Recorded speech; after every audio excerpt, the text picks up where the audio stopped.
पढ़कर इसका तर्जुमा करें। भाई मेरा जो चैनल है ना मुफ्ती तारिक मसूद स्पीचेस, उस पे तफसीर के लेक्चर में सूरह हज ही चल रही है। आप उसमें जाएं, तफसीर की प्लेलिस्ट में जाएं ना, तफसीर के लेक्चर, तो मेरा ख्याल है 2-3 लेक्चरों पहले सूरह हज शुरू हुई है, उसमें पूरा तर्जमा पूरी तफसीर है सूरह हज के पहले रुकू की। वो लेक्चर सुना करें।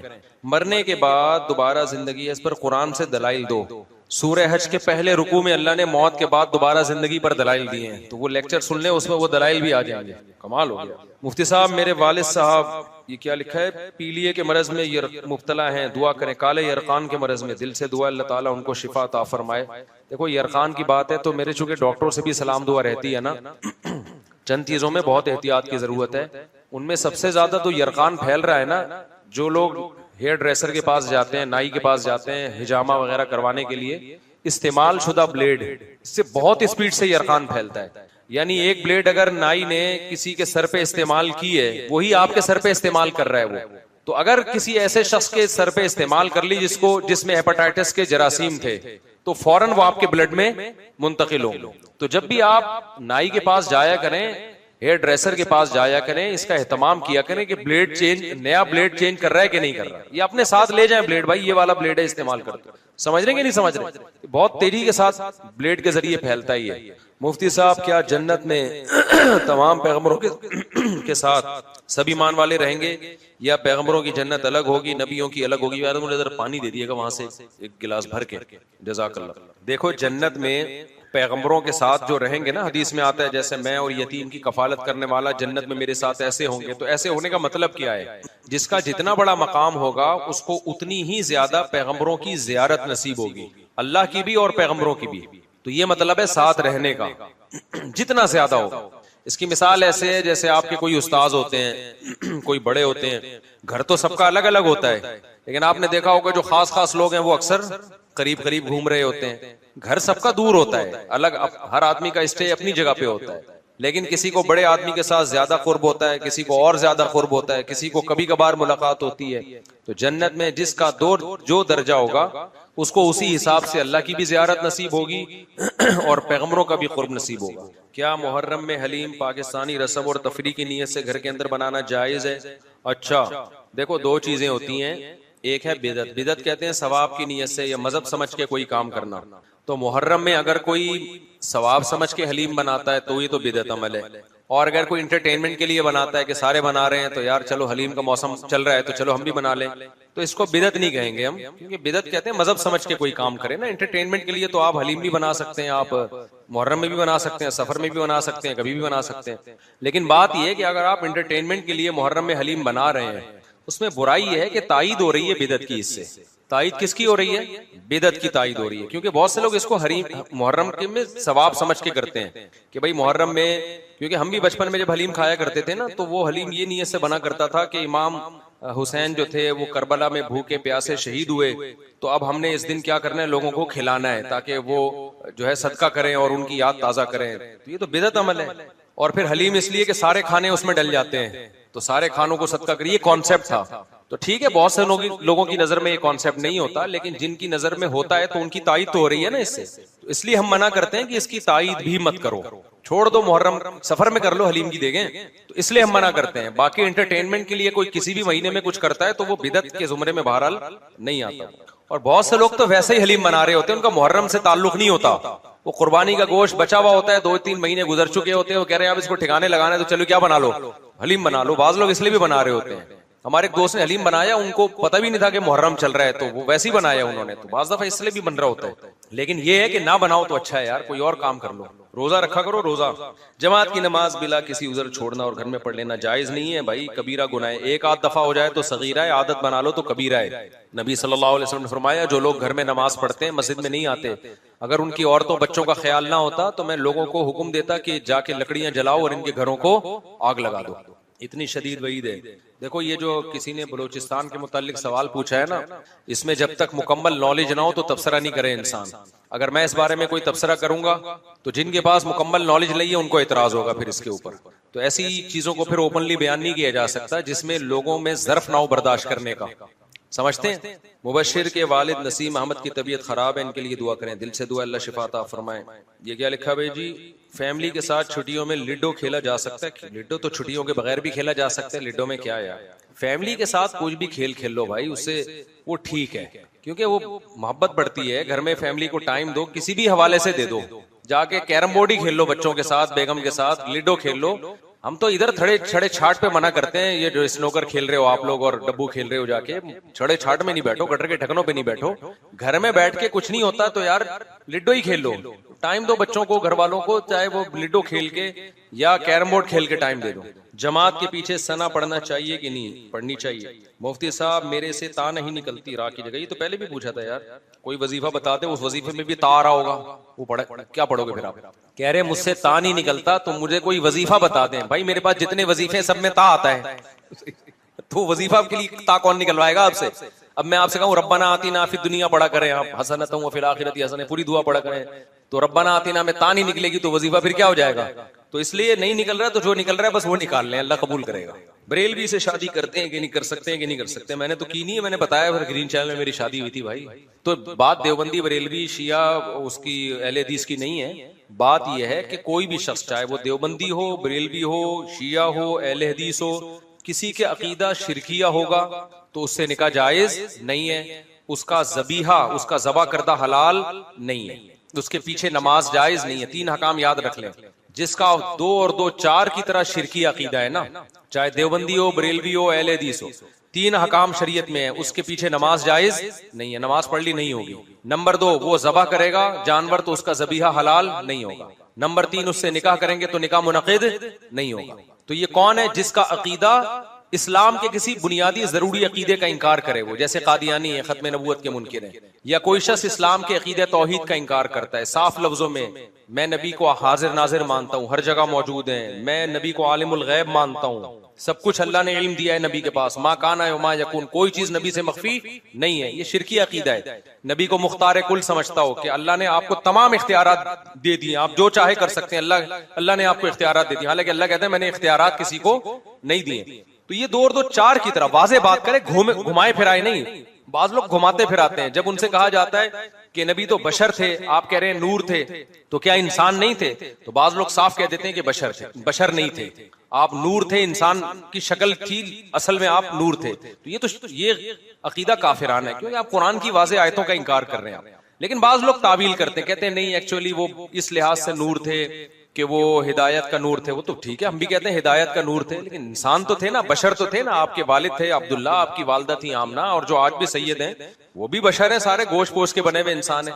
तो जो तावील करता है, तावील वाला नहीं, 2 टोक लफ्जों में इनकार करेगा ना, नबी को हाजिर नाजिर कहेगा, मुश्किल कुशा कहेगा, तो वो दायरा इस्लाम से खारिज हो जाएगा। ये मौलवी नहीं फतवे लगा के दायरा इस्लाम से खारिज करते, मौलवी बता देते हैं कि ये हो चुका है। लोग कहते हैं मौलवी ठेकेदार बने हुए दायरा इस्लाम से खारिज करने का, मौलवी ठेकेदार नहीं बने हुए, जो बेचारा हो जाता है मौलवी उसके बारे में रिपोर्ट पेश कर देते हैं कि ये क्या हो गया है, हो गया है। अच्छा, बाज लोग यहाँ कहते हैं हम कौन होते हैं किसी को काफिर कहने वाले? कुछ ब्रॉड माइंडेड किस्म के स्कॉलर ऐसे भी मार्केट में आ गए हैं कि हम कौन होते हैं भाई ये फैसला करने वाले, ये तो क़यामत में अल्लाह फैसला करेगा। अल्लाह क़यामत में भी करेगा, अल्लाह ने दुनिया में भी फैसला कर दिया है, अल्लाह ने दुनिया में भी बता दिया है, कुरान और सुन्नत में वाज़े तालीमात है कि कौन मुस्लिम है और कौन काफिर है। लिहाजा ये फैसला कि हम कौन होते हैं, हम वाकई नहीं होते, लेकिन अल्लाह तो होता है ना ये फैसला करने वाला। तो जो अल्लाह ने फैसला किया वो हम पब्लिक को बता देते हैं कि ये दलील है और ये अल्लाह का फैसला है। हाँ, दलील गलत तो फिर आप कहें कि यार दलील सही नहीं दे रहे आप, तो ये बिल्कुल गलत है। हम वाकई किसी को काफिर कहने वाले नहीं होते, लेकिन अल्लाह तो होता है ना। तो अल्लाह रसूल ने जिसको काफिर कहा हो, हम उसको काफिर बता देते हैं, बनाते। हमारे यहाँ कोई फैक्ट्री नहीं है काफिर बनाने की, कोशिश हमारी यही होती है कि मुसलमान बनाए हम। जो हो जाता है उसको बताते हैं भाई इसका इस्लाम से ताल्लुक नहीं। जब बाज लोग क्या करते हैं कि ब्रॉड माइंडेड इतने बनते हैं कि किसी को काफिर न कहो, किसी को गैर मुस्लिम न कहो। ठीक है, काफिर का लफ्ज जरा सख्त है तो आप गैर मुस्लिम कह दें। जब गैर मुस्लिम को भी आप काफिर कहते हैं ना तो उसको चिढ़ होती है इससे, तो किसी को हमें तंज करना तो शरीयत में पसंदीदा नहीं है ना, तो उसके लिए आप उसको काफिर ना कहें, गैर मुस्लिम कहते हैं, ये हल्का लफ्ज है। उस पे वो तो खुद मानता है कि मैं मुस्लिम थोड़ी हूं। ये एक अलग बात है कि हम काफिर को काफिर के बजाय हम क्या कहेंगे, एक अदब तमीज का लफ्ज इस्तेमाल करेंगे, भाई ये गैर मुस्लिम है। जैसे कुरान ने भी अहले किताब को अहले किताब कहा, एक रिस्पेक्ट दी ना उनको, लेकिन ये तो नहीं कहा कि ये मुस्लिम है, ये तो नहीं कहा ना। इतनी रिस्पेक्ट थोड़ी देनी है कि हम अफोर्ड ही ना कर सकें। भाई आप प्यार से किसी को बेटा कह दो, उसने कहा नादरा में भी मेरा नाम डाल दो, आपने कहा भाई इतनी रिस्पेक्ट दूंगा जो मैं अफोर्ड, हाँ इतनी नहीं होती कि आपको सगे बच्चों में और महल्ले के बच्चों में फर्क ही खत्म हो जाए, ऐसा तो अपने बच्चों के साथ तो ही नहीं। तो अल्लाह ने इस्लाम का एक दायरा रखा है, अगर आप हर शख्स को उस इस्लाम के दायरे में ले आओगे तो मुस्लिम गैर मुस्लिम की जो बाउंड्री है वो क्या हो जाएगी, खत्म। और अल्लाह ये बाउंड्री को कायम रखा है, क़यामत तक रहेगी। ये फर्क है अल्लाह के यहाँ, इसमें इसके शरीय हकाम है। तो गैर मुस्लिम का ज़बीहा हलाल नहीं है सिवाय यहूदी ईसाई के, गैर मुस्लिम से निकाह जायज नहीं है सिवाय यहूदी ईसाई के, और गैर मुस्लिम के पीछे नमाज जायज नहीं है, वो तो यहूदी ईसाई हो उसके पीछे भी जायज नहीं है। समझते हो कि नहीं समझते? तो यहूदी ईसाई ऐसे गैर मुस्लिम है कि उनको अल्लाह ने दो प्रोटोकॉल दे दिए कि उनकी औरत से निकाह कर सकते हैं, उनके मर्द से नहीं हो सकता। नंबर दो, वो जब जानवर ज़बह करेंगे तो वो हलाल है हमारे लिए। ये सिर्फ ईसाई और यहूदी को प्रोटोकॉल दिया। मुसलमानों में कोई मुशरिक हो जाए उसको ये प्रोटोकॉल नहीं दिया, उसकी कोई दलील नहीं, क्योंकि वो बड़ा मुजरिम है ना, तौहीद में पैदा होकर शिर्क कर रहा है। अरे ईसाई तो पैदा ईसाई घराने में हुआ ना, उसका जुर्म हल्का है। मुसलमान पैदा तौहीद में हुआ, हमेशा इय्याका नाबुदु व इय्याका नस्तईन पढ़ता है और जाता फिर मज़ारों पे सजदे करता है, तो ये बड़ा मुजरिम है, इसका ज़बीहा हलाल नहीं है, ऐसी औरत से निकाह जायज नहीं है। समझते हो? क्योंकि ये इर्तिदाद के हुक्म में है, मुर्तद के हुक्म में है। अब क्या मसला है कि ये जो इस्लाम के दायरे में लोगों ने कहा है कि भाई हमने जोड़ पैदा करने के लिए अब हर एक को हम मुस्लिम ही समझेंगे या सबके पीछे नमाज जायज है, ये भी गलत है। बाज लोग ये कहते हैं नमाज हम तो भाई हर एक के पीछे पढ़ लेते हैं, हमें इससे कोई गर्ज नहीं, हम ब्रॉड माइंडेड लोग हैं।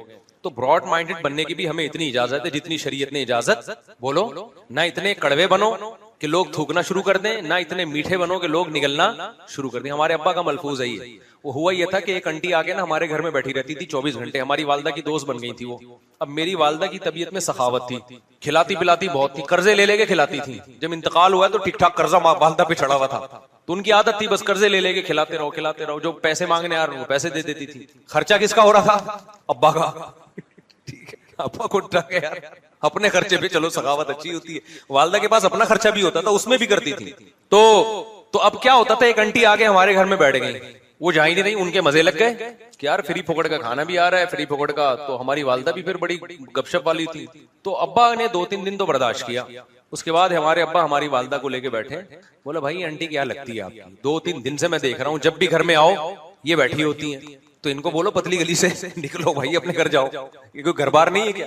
वालदा ने कहा असल में देखूं मैं इनको अब कैसे बोलूं कि आप चली जाएं, अब ये आ जाती है बेचारी, मैं कैसे मना करूं। उस वक्त मेरे वालिद साहब ने कहा भाई वो हमें नसीहत याद रह गई ना, इतने मीठे बनो के लोग खाना शुरू कर दें। आपके अखलाक इतने अच्छे हो गए, सारे महल्ले वाले आपके घर में आके बैठ गए कि मुफ्ती साहब तो कभी नो करते ही नहीं है ना, भगाते ही नहीं है। और ना इतने कड़वे बनो के लोग आपसे नफरत करना शुरू कर दें। क्या आपने मुसाफा करना भी छोड़ दिया? दूर से जा रहा है तो आप गालियां देना शुरू कर दी आपने, दफा हो यहां से, ताकि आए नहीं करीब आपके। तो ये मेरे वालिद साहब के बड़े, और वालिद साहब थे भी प्रैक्टिकली ऐसे ही थे वो, यानी वो अमली जिंदगी में भी इसी तरह ही थे। ना इतने मीठे बने के लोगों ने खाना शुरू कर दिया, ना इतने कड़वे बने के लोग भागना शुरू हो गए कि नफरत करना शुरू कर दी। तो यहाँ भी मजहब के मामले में भी ऐसा है भाई कि हम गैर मुस्लिम के मामले में ना इतने मीठे बनेंगे कि गैर मुस्लिम को भी मुस्लिम कहना शुरू कर दें हम। और हम कहें जो शख्स भी इस्लाम की तरफ निस्बत कर दे, कोई खत्म नबूवत का इनकार करे, हम ब्रॉड माइंडेड बने, कोई बात नहीं यार, इनकार ही किया है ना, अल्लाह खुद पूछ लेगा, ये हमारा मुस्लिम भाई है। कोई कहे कि नबी सल्लल्लाहु अलैहि वसल्लम आलिमुल गैब हैं, मुख्तार कुल हैं, मुश्किल कुशा हैं, नहीं यार हम किसी को काफिर नहीं कह सकते, हम सबके पीछे नमाज पढ़ लेंगे। इसका मतलब आप इतने मीठे बन गए हो कि अब लोग आपको खाना, और आपको नहीं खाएंगे, इस्लाम को खाना शुरू कर देंगे। तौहीद और गैर तौहीद में फर्क क्या हो जाएगा? खत्म। जब सबके पीछे नमाज होगी तो कल फिर इतने ब्रॉड माइंडेड बनेंगे कि हिंदू भी मस्जिद बना के खड़ा हो जाएगा। हिंदू के पीछे भी हो रही है, फिर तो ईसाई के पीछे भी हो रही है, फिर तो यहूदी के पीछे भी हो रही है, फिर थोड़े दिनों में मस्जिद और मंदिर के नाम चेंज हो जाएंगे। मस्जिद को लोग प्यार से मंदिर कहेंगे, मंदिर को लोग प्यार से क्या कहेंगे? मस्जिद कहेंगे। यार इन चीजों में कुछ नहीं रखा। जब उलमा कहेंगे ना, कहते नहीं ब्रॉड माइंडेड बनो, तो ये ब्रॉड माइंडेड, देखो अंग्रेज जो ब्रॉड माइंडेड आज बना हुआ ना, अब्बा लेस हो गया ब्रॉड माइंडेड होने की वजह से। वो ना तो इतनी जल्दी नहीं हुआ है। शुरू में उन्होंने क्या कहा, पर्दे को खत्म किया अपनी सोसाइटी से, फिर उन्होंने निकाह के निजाम को खत्म किया, गर्लफ्रेंड बॉयफ्रेंड सिस्टम आया, फिर होते होते अब्बा मार्केट से आहिस्ता आहिस्ता शार्ट हो गए, फिर इतने ब्रॉड माइंडेड बने कि लड़की लड़के का फर्क खत्म, होमोसेक्सुअलिटी को, एलजीबीटी के बाद क्यू आया, फिर क्यू के बाद भी इतनी चीजें आ गई है ना, पूरी हुरूफे तहज्जी इंग्लिश की खत्म हो जाएगी। LGBT का मतलब लेस्बियन और ये गाय है और ये फलाना है तो ढिमकाना है, तो इतनी किस्म की फीलिंग्स मार्केट में आ गई, हर फीलिंग को उन्होंने एक अलग अल्फाबेट का नाम दे दिया, तो जेड तक पहुंच जाएंगे ये। समझ रहे हो कि नहीं समझ रहे? तो ये ब्रॉड माइंडेड। तो मजहब की भी एक मेरे भाई बाउंड्री है, उससे आगे जाने ना उसमें इतने कड़वे बने कि जरा जरा सी बातों पे आप लोगों को काफिर कहना शुरू कर दें। जैसे एक मौलवी साहब तकरीर कर रहे थे कि जो टीवी देखता है वो दायरे इस्लाम से खारिज है। ये तकरीर सच्ची मुच्ची की बता रहा हूँ, पुरानी बात है। हमारे उस्ताद कहते हैं, मैं बयान में बैठा हुआ था, मैंने जाके उस मौलवी साहब से जलसे के बाद पूछा, मौलवी साहब ये फतवा तो मार्केट में नया है कि जो टीवी देखता है वो दायरे इस्लाम से खारिज है, ये आपने कैसे कह दिया? तो मौलवी साहब कहते हैं, मैंने एहतियातन कुफ्र का फतवा लगाया है उसके ऊपर, मैंने एहतियातन कुफ्र का फतवा लगाया ताकि लोग टीवी से बचें। तो एहतियातन तो कुफ्र के फतवे से बचा जाता है, लगाया थोड़ी जाता है। समझ में नहीं आ रही बात? एक आदमी की बातों से आपको ऐसा लगता है कि ये मुशरिक है, लेकिन उसकी तावील हो सकती है, भाई हो सकता है इसका ये मतलब हो सकता है उसका ये मतलब हो। तो इस्लाम कहता है अच्छे मतलब को तरजीह दो आप, यानी किसी की बात के 100 मतलब निकलते हो, एक मतलब से लगता हो कि ये मुस्लिम है, 99 मतलब से लगता हो कि ये काफिर है, तो एक जो अच्छा मतलब है ना, आपने उसको तरजीह देके उसको दायरे इस्लाम से खारिज नहीं करना। समझते हो कि नहीं समझते? हत्तल इम्कान तावील करनी है उसकी। तो एहतियातन कुफ्र के फतवे से बचा जाता है, एहतियातन को कुफ्र का फतवा दिया नहीं जाता, तावील की जाती है। लेकिन एक मरहला ऐसा आता है कि आपके पास उसकी तावील का कोई ऑप्शन बचता ही नहीं। आप तावील कर रहे हो, सामने वाला कह रहा है मैं खुद इस तावील को नहीं मानता। जैसे बाज लोग कहते हैं कि नबी सल्लल्लाहु अलैहि वसल्लम मुश्किल कुशा हैं, जब भी आपसे दुआ मांगो आप हाजत पूरी करते हैं, अल्लाह ने आपको इख्तियार दिए हैं। हम अब कुफ्र का फतवे से बचाने के लिए उनकी तावील करते हैं। असल में एक्चुअली इनका मतलब ये है कि जब हम नबी से मांगते हैं तो फरिश्ते हमारी पुकार नबी तक पहुंचाते हैं, फिर नबी सल्लल्लाहु अलैहि वसल्लम की बात फरिश्ते अल्लाह तक, या अल्लाह डायरेक्ट सुनता है, फिर अल्लाह ताला फरिश्तों को कहता है। तो इस तरह हम कि ये इसकी हाजत पूरी करो ना, तो शायद ये मतलब हो। वो कहते हैं नहीं, हमारा ये मतलब बिल्कुल भी नहीं है, हमारे नबी को ये इख्तियार दिया है। तो अब क्या तावील करेगा यार, भला ही तावील के अव्वल तो ये भी हम तावील जो कर रहे हैं इसकी भी तो कोई शरई दलील नहीं है ना। अल्लाह ने कहा डायरेक्ट किससे मांगो, मुझसे मांगो, लेकिन हम घुमा फिरा के उसको शिर्क से बचाने के लिए बहुत तावील करें। अगला कहे नहीं भाई ये आप खुद कर रहे हो, मैं तो इस बात को मानता हूं कि यहां से आप नबी को पुकारोगे, नबी वहीं से यहीं से बैठे बैठे हमारी पुकार सुनेंगे, और अल्लाह ने आपको ये खुद ब खुद इख्तियारात दिए हुए, आप जो चाहे अपनी कब्र में बैठे बैठे कर सकते हैं, लोगों की हाजत पूरी कर सकते हैं। अब इसका कोई मतलब मेरे भाई बनता नहीं है। फिर भी आपको दायरे इस्लाम में लाने का शौक है, तो फिर तो ईसाई भी दायरे इस्लाम में। ईसाई तौहीद का लफ्जी तौर पे मुनकिर नहीं है, नबूवत का मुनकिर है, जबकि अल्लाह की नजर में तौहीद का मुनकिर नबूवत के मुनकिर से ज्यादा बड़ा मुजरिम है। समझता नहीं है ना बात को? अल्लाह के यहां तौहीद का इंकार करने वाला नबूवत के इंकार करने वाले से ज्यादा बड़ा मुजरिम है। तो शिर्क चाहे बुतों को खुदा के साथ शरीक करो, चाहे पैगंबर को करो, अल्लाह की नजर में दोनों मुजरिम क्या हैं? बराबर के मुजरिम है। समझता है बात को? तो इसलिए इतना ब्रॉड माइंडेड भी ना बने कि आपने दायरा इस्लाम इतना वसी कर दिया कि पूरी रूए जमीन उसमें आ गई है, तो फर्क ही खत्म हो गया। और ना इतना छोटा करें कि टीवी देखने वाला भी क्या है, दायरा इस्लाम से खारिज। लेकिन एक दायरा है, उसके फिकी हकाम हैं, तो उसके पीछे नमाज, गैर मुस्लिम के पीछे नमाज जायज है। अगर इमाम का आपको पता है कि ये साफ लफ्जों में कहता है कि नबी मुश्किल कुशाएं, हाजत रवाएं, तो उसके पीछे नमाज नहीं होगी, क्योंकि गैर मुस्लिम की इक्तदा में नमाज नहीं होती। समझते हो? बाज लोग कहते हैं हम नहीं पढ़ेंगे तो फितना होगा, तो फितने से बचने के लिए पढ़ लो, बाद में लौटा लो। ये ब्रॉड माइंडेड है। हम कहते हैं कड़वे ना बनो कि लोग थूकना शुरू कर दें, वहां जा रहा है, उधर जमात हो रही, उधर अपनी अलग से नमाज पढ़ रहे हैं, तो पब्लिक पकड़ के कूट देगी तुम्हें। पब्लिक क्या करेगी? पकड़ के कूट देगी। और फिर आपको हक परस्ती का भी शौक है, आप लोग कह रहे हैं भाई हाँ इमाम के पीछे नहीं पढ़ रहे, कह रहे हैं इनका अकीदा शिरकिया है, यहाँ फितना फैलेगा, तू भाई छोड़ दे, अपनी नमाज पढ़, पतली गली से निकल, तू क्या ठीक करेगा क्या अकीदा किसी का? अच्छा मेरे भाई, और सारे बरेलवी ऐसे नहीं होते कि वो साफ लफ्जों में शिर्क करते हो। ये हमारा तजर्बा मुशाहिदा है। बरेलवियों में भी हर तरह के लोग हैं, मोतदिल भी हैं और गाली भी हैं। तो मोतदिल भी हैं इनमें बहुत से उलमा। हमारी चूंकि अब जब मशहूर हुए हैं तो बहुत से उलमा से बातचीत भी हुई है, तो वो इस तरह के नहीं है जिस तरह लोगों ने फर्ज कर लिया कि वो सारे ही मुशरिक होंगे या सारों का अकीदा शिरकिया होगा, ऐसा नहीं है। इनमें बहुत से पढ़े लिखे हैं, वो शिरकी अकीदों को नहीं मानते वो। अच्छा बहुत हाँ यूट्यूब पे भी आ रहे हैं, मैं नाम लूंगा तो फायदा नहीं है, बहुत सारे ऐसे हैं जो मैं खुद उनकी बाज दफा कोई स्पीच आती है, मुझे लगता है बड़े अल्लाह ने इनको इल्म दिया है और बड़ी जबरदस्त बात कर रहे हैं, लेकिन उनमें बड़ा मसला ये है कि वो खुल के बता नहीं सकते उस अकीदा तौहीद को, उनकी आवाम उनको पकड़ के कूटेगी।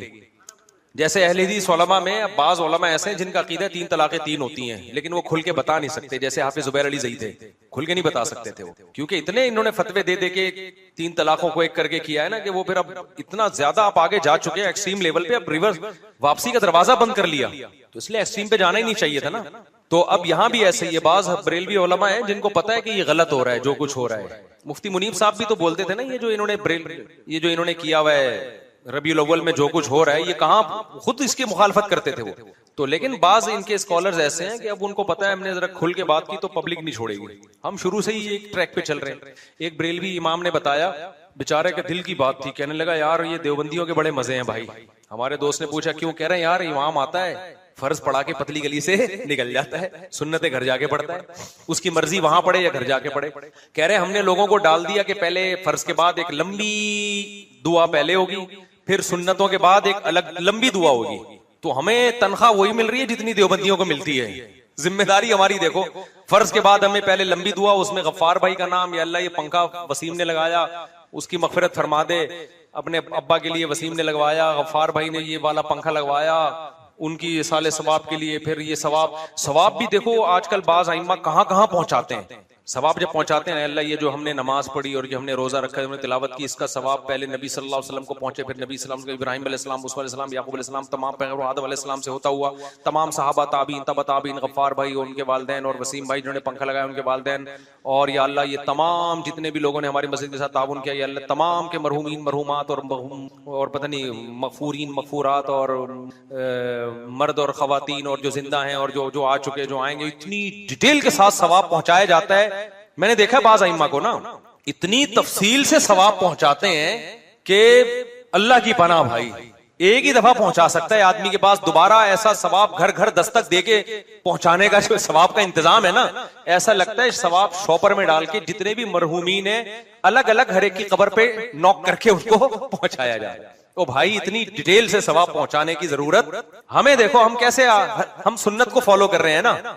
फर्ज नमाज के बाद ये इज्तिमाई दुआ है ही नहीं, फर्ज नमाज के बाद किसी कुरान हदीस में कहीं भी नहीं है, फिक़ह की किसी किताब में नहीं है, ये जो अरबी मुस्तनद किताब में है, उर्दू किताबों की बात नहीं कर रहा मैं, ना इमाम हनीफा से मनकूल, ना इमाम शाफी से, जाहिर है उनसे इसलिए मनकूल नहीं है कि होगी तो एक चीज अइम्मा मुज्तहिदीन तो उसी की कायल होते हैं जो कुरान और सुन्नत से साबित होता है। तो अब हमने क्या, हमारे लिए बहुत आसानी, हम तो अल्लाहुम्मा अंतस सलाम पढ़ा, निकल लिए पतली गली से, जाके अंडे चेक किए मुर्गियों के, भाई चूजा कितना निकला है, फिर उसके बाद जाके सुन्नतें पढ़ ली। कुछ सुन्नतें भी हम पे फौरन मुसल्लत नहीं होती, घर पे भी पढ़ सकते हैं, यहाँ भी पढ़ सकते हैं, दफ्तर में भी पढ़ सकते हैं, आजाद हो गए। किसी दिन मूड हुआ दुआ का तो लंबी दुआ भी करा दी, ये भी कोई हराम भी नहीं है कि दुआ कराना।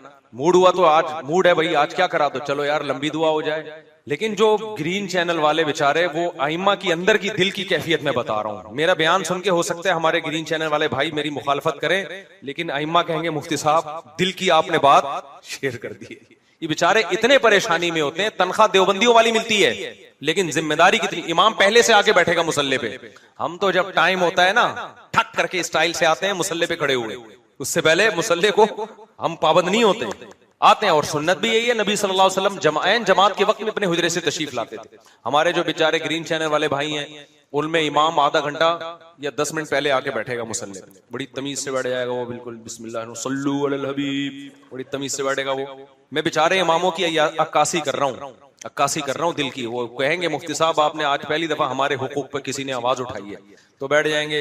फिर वो इकामत होगी तो तमीज से इमाम साहब बैठे रहेंगे, हय्या अलस सलाह से पहले किसी को खड़े होने की इजाजत नहीं है, तो उससे पहले इमाम बैठा हुआ होगा ना, तो ये जिम्मेदारी इसकी, अलग से इमाम को कोई चार्जेस कोई पैसे तनख्वाह नहीं मिलती। फिर जब इकामत होगी, फिर नमाज होगी, फिर उसके बाद इमाम साहब ने दुआ करवानी है मुख्तदियों की तरफ रुख करके, या अल्लाह फलाना को मगफिरत, फलाने की पंखा वंखा, बहुत बहुत जबरदस्त प्रोग्राम चलता है भाई, छोटा मोटा नहीं चलता। उसके बाद फिर इमाम पाबंद है, वही सुन्नतें पढ़े, वही सुन्नतें पढ़ेगा, और जल्दी जल्दी भी नहीं पढ़ सकते, इतनी स्पीड जितनी पब्लिक की स्पीड है, क्योंकि ऐसा ना हो पहले फारिग हो गए तो घर जाने की इजाजत नहीं है, अभी दोबारा दुआ होगी, फिर वो लंबी चौड़ी दुआ, फिर उसमें इन्नल्लाह व मलाइकतहु वाली आयत भी लाज़मी पढ़नी है, फिर वो उसके बाद दुरूद शरीफ में जो आता है, फिर सब दुरूद शरीफ, तो बहुत लंबा हिसाब किताब चलता है। उसके बाद इमाम साहब की छुट्टी होती है, और फिर इमाम का काम हर तीजे में जाना, 40 में जाना, ये सब चीजें भी। फिर नमाज जनाजा भी हमारी कितनी हल्की फुल्की नमाज जनाजा है, इधर जनाजा आया, हमने 4 तकबीरात कहीं, फारिग हो गए, फिर हमारी मर्जी, हमें कंधा दें ना दें, कंधा देना सवाब है, दे देते हैं अक्सर, पूरी जिंदगी पड़ी है उसके लिए, दुआ करते रहो। उनके यहाँ जनाजा भी बड़ा लंबा है, जनाजा होगा फिर उसके बाद दोबारा से दुआ होगी, वो दुआ भी जहरी होती है, उसमें पूरा मैयत के लिए आपने वो।